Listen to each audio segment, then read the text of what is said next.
ni mendekithia maria riu makinyete bunge-ini ya kibũrũri na bunge-ini ya EALA maria marĩ itanya rĩa gũturanĩra rũhonge rwa ndawa cia mahiũ na rũhonge rwa ndawa cia andũ na gũciga rungu rwa ministry ya ũgima wa mwĩrĩ na maria riu mambĩrĩirie kũgucĩrĩria ũregani mũnene.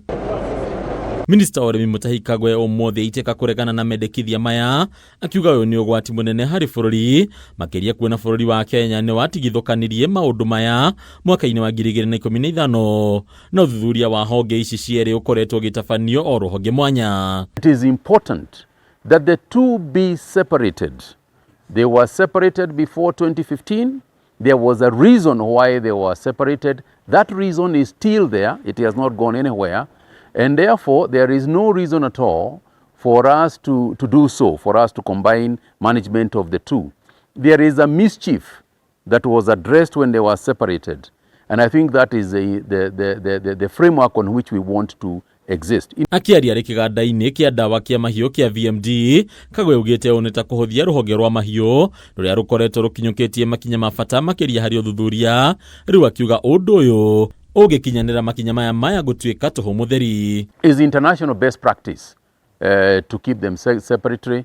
The World Animal Health Organization has made that directive, has made that as a way forward, and therefore we have asked that the mediation committee that is currently at work between the Senate and the National Assembly be alive to that fact that combining the two is against the international order of doing things as far as human and animal medicines is concerned. Kuna mawatho maya mendekithĩirio mabũrũri mothe gĩtarũ-inĩ kĩa Afrika irathĩro, Kagwe akauga gĩkĩ nĩkĩo kĩngĩtuĩka kĩambĩrĩria kĩa maũndũ matiganĩte gũkũbobana makĩria ũkũria-inĩ wa rũhonge rwa mahiũ.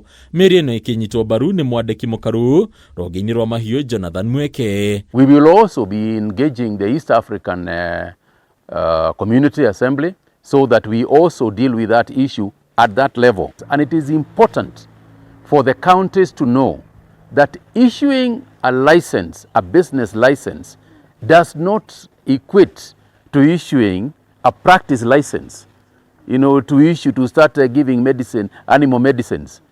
That a business license is not a qualification for dispensing animal medicines. To dispense animal medicines, you need to get approval from the directorate. Hadunia kama TV retora kwa ni bataru wa mwagi.